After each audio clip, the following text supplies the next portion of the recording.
آج کا مسلمان گناہوں کی دلدل میں اس قدر پھنس گیا، وہ کام کرنے لگا جس پر شیطان بھی شرماتا ہے، جس پر شیطان خوش ہوتا ہے۔ انسان اشرف المخلوقات سے بدترین مخلوق کی طرف جا رہا ہے۔ جوانوں، آج میں تمہارے لیے ایک ایسا واقعہ لے کر آیا ہوں، اس عبرتناک واقعہ نے سننے والوں کے رونگٹے کھڑے کر دیے۔ ہماری زندگی میں ایسے لوگ جا بجا نظر آتے ہیں جو بیویوں کی وجہ سے بوڑھے والدین کی توہین کرتے ہیں، بوڑھے والدین کو بے عزت کرتے ہیں، بیویوں کی وجہ سے بوڑھے والدین کے منہ پر تھپڑ مارتے ہیں، بیویوں کی وجہ سے بوڑھے والدین کی نافرمانی لوگوں کو اللہ کی غضب کی طرف لے کے جا رہی ہے۔ اللہ کا غضب مول خرید لیتے ہیں ایسے لوگ۔ جوانوں، ایک مالدار آدمی تھا جس کی 100 مربع زمین تھی، بہت ہی مالدار تھا، امیر تھا، سب کچھ دنیا میں چھوڑ کر موت کی دبوچ میں آ کر قبر کی اندھیری کوٹھڑی میں جا سویا۔ مالدار کی موت کے بعد، مالدار آدمی کے دنیا سے چلے جانے کے بعد اس کے اکلوتے بیٹے نے والدہ کی خدمت کی ذمہ داری سنبھالی، والدہ کی نوکری کی ذمہ داری سنبھالی۔ بیٹے نے اس دولت کو ماں پر خرچ کرنا شروع کر دیا، دولت کو ماں پر قربان کرنا شروع کر دیا۔ یہ بیٹا ہر طرح سے اپنی ماں کا خیال رکھتا، ماں کی عزت کرتا، ماں کی نوکری کرتا۔ وقت گزرتا گیا، اب ماں نے اپنے اکلوتے بیٹے کے لیے چاند سی بہو لانے کی کوشش شروع کی۔ یاد رہے، ایسے موقعوں پر لوگ سیرت یا دینداری نہیں دیکھتے، بلکہ لوگ یہ دیکھتے ہیں کہ لڑکا مہینے کا کتنا کما لیتا ہے۔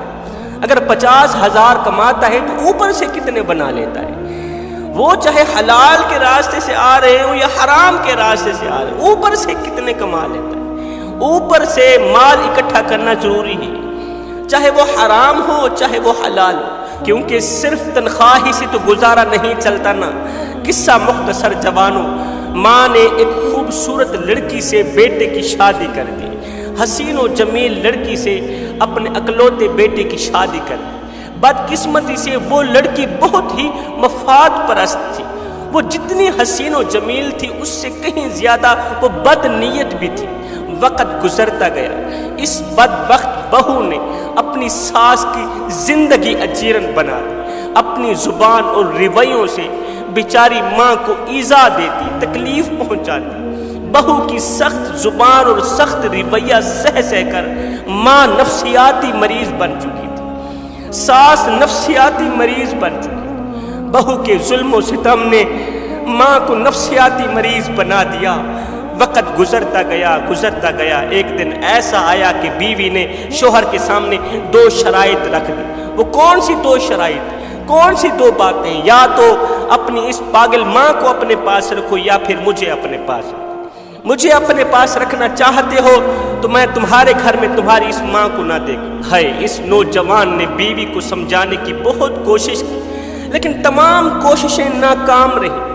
کافی دیر کے فیصلے کے بعد نتیجہ یہ نکلا کہ بوڑھی ماں ہے جو ذہنی مریضہ ہے، دوسری طرف خوبصورت حسین و جمیل بیوی ہے۔ ایسی حسین و جمیل بیوی مجھے کہاں سے ملے؟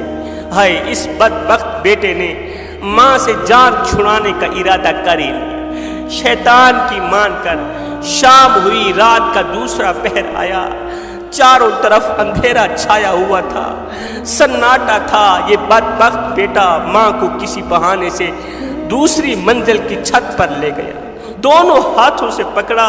ایک دم زمین لرزنے لگی، آسمان کے فرشتے رونے لگے۔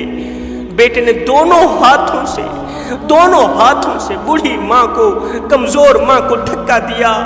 اے بوڑھی ماں زمین پر گرنے سے پہلے بدبخت بیٹے کے لیے ایک بد دعائی جملہ دے کر گئی۔ جیسے ہی بیٹے نے ماں کو دھکا دیا نا، تو ماں زمین پر گرنے سے پہلے بدبخت بیٹے کو ایک بد دعا دے کر گئی۔ وہ کون سی بد دعا تھی؟ بیٹے، جو تو میرے ساتھ کر رہا ہے، آج جو تو میرے ساتھ کر رہا ہے، تیرے ساتھ اس سے کہیں زیادہ ہوگا۔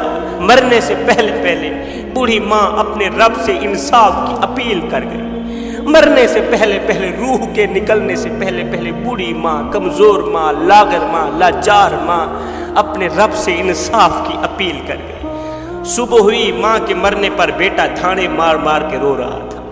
تعزیت کرنے والوں کا مجمع اکٹھا ہو گیا، ایصال ثواب کے لیے دیگیں پکائی جا رہی ہیں، صدقہ و خیرات کیے جا رہے ہیں، لیکن اس ظالم کو معلوم نہ تھا کہ اللہ کی لاٹھی بے آواز ہے، وہ جب چاہے انصاف لے سکتا ہے، اس لیے کہ اللہ کا ترازو صرف انصاف ہی تولتا ہے۔ زندگی کے دن گزرتے گئے، اس کا ایک بیٹا پیدا ہوا، آج چھوٹا کل بڑا، جوان ہو گیا۔ اس کے لیے یہ خوبصورت بہو لایا، بیٹے کے لیے یہ خوبصورت بہو لایا، بڑی دھوم دھام سے بیٹی کی شادی کی۔ وقت گزرتا گیا، یہ ماں کا پیٹا ہوا شخص بوڑھا ہوتا گیا، بیماریاں اسے گھیرتی گئیں۔ 4 دن تو بہو نے خوب خدمت کی، 4 دن کے بعد شوہر کو کہنے لگی کہ اپنے باپ کی زندہ لاش اٹھا کر باہر برآمدے میں رکھ۔ بڈھا کھانستا ہے جراثیمیں پھیلتی ہیں، بڈھا کھانستا ہے کورونا پھیلتا ہے۔ ہر وقت کی کھانسی سے تنگ آ کر ایک دن بہو نے اپنے شوہر کو کہا، یا تو مجھے اپنے پاس رکھو یا تو اس بڈھے کو اپنے پاس رکھو، لہٰذا میں اس بڈھے کی کھانسی برداشت نہیں کر سکتی، میں تو تنگ آ گئی۔ اب بیوی کی باتوں پر آ کر اللہ کا ترازو انصاف تول رہا ہے۔ بیوی کی باتوں پہ آ کر بیٹے نے کیا کیا، رات کے دوسرے پہر بدبخت باپ کو اٹھایا، اسی جگہ پر لے گیا جہاں اس نے اپنی ماں کو پھینکا تھا، اسی جگہ پر لے گیا۔ اللہ کی لاٹھی بے آواز ہے، وہ جب چاہے انصاف لے سکتا ہے، اس لیے کہ اللہ کا ترازو صرف انصاف ہی تولتا ہے۔ جس نے ماں کے ساتھ کیا تھا وہ وقت آ گیا ہے، اس کے ساتھ بھی ہو رہا ہے۔ اسی جگہ پر لے گیا جہاں اس نے اپنی ماں کو پھینکا تھا۔ باپ رو کر کہنے لگا، بیٹے یہ تو کیا کر رہا ہے؟ قبل اس کے کہ بیٹا جواب دیتا، غیب سے آواز آئی، او بدبخت، تیرا بیٹا وہ کر رہا ہے جو تو نے اپنی بوڑھی اور کمزور ماں کے ساتھ کیا۔ 30 سال پہلے جو اپنی بوڑھی ماں کے ساتھ تو نے کیا تھا نا، تیرا بیٹا وہی کچھ کر رہا ہے۔ قصہ مختصر جوانوں، بیٹے نے اس بدبخت باپ کو دوسری منزل سے دھکا دیا، زمین پر آتے ہی باپ کی جان نکل گئی۔ اب یہ بیٹا صبح تھانے مار مار کے رونے لگا۔ اس بدبخت میت کو غسل دیا گیا، ماں کے پیٹے ہوئے شخص کو غسل دیا گیا۔ جنازے کے بعد لوگوں نے قبر کھود کر اس کو دفنایا۔ دوسرے دن کی صبح کو لوگوں نے کیا دیکھا کہ قبر نے اس کی لاش کو باہر پھینک دیا، قبر نے ماں کے پیٹے ہوئے شخص کی لاش کو باہر پھینک دیا۔ دیکھ کر حیران رہ گئے، ایسا کیوں ہوا؟ بار بار اس لاش کو قبر میں دفناتے ہیں، قبر کی مٹی اسے قبول نہیں کرتی، باہر پھینک دیتی ہے۔ لوگ کافی پریشان تھے۔ اتنے میں وہاں سے ایک اللہ والا گزرا، لوگوں نے سارا واقعہ اس اللہ والے کو سنایا۔ اللہ والے نے کہا، یہ حشر اس کے ساتھ ہوتا ہے جس کو مٹی قبول نہیں کرتی، یہ حشر اس کے ساتھ ہوتا ہے جو اپنی ماں کا پیٹا ہوا ہوتا ہے، جس نے ماں سے بد دعائیں لی ہوئی ہوتی ہیں نا، یہ حشر اس کے ساتھ ہوتا ہے کہ مٹی بھی اسے قبول نہیں کرتی۔ جس نے ماں کو گالیاں دی ہوتی ہیں، جس نے ماں کو مارا ہوتا ہے، جس نے ماں سے بد دعائیں لی ہوتی ہیں، مجھے تو ایسا لگتا ہے اس نے بھی ماں کو مارا ہوگا، اس نے بھی ماں کو گالیاں دی ہوگی، اس نے ماں سے بد دعائیں لی ہوں گی، کیونکہ ماں کے پیٹے ہوئے شخص کی سزا یہ ہے کہ خدا کی جنت تو جہاں رہ گئی، خدا کی مٹی بھی اسے قبول نہیں کرتی۔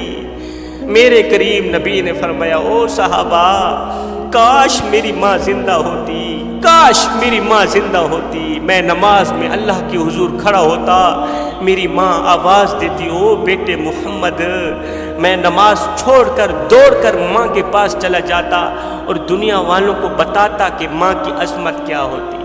سیدنا علی المرتضیٰ شیر خدا کرم اللہ وجہ الکریم نے فرمایا، جنہوں نے والدین کو تڑپایا ساری زندگی تڑپتے رہے، جنہوں نے والدین کو ذلیل کیا ساری زندگی ذلیل ہوتے رہے۔ خدا را میرے بھائیوں، والدین کی قدر کیا کرو، والدین کے آگے اونچی آواز میں بات مت کیا کرو۔ جس دن یہ خاموش ہو گئے نا اس دن تم ان کی آواز سننے کو ترسو گے۔ میں دعا کرتا ہوں مالک ہمیں والدین کی خدمت کرنے کی توفیق عطا فرما، آمین ثم آمین، وما علینا الا البلاغ المبین۔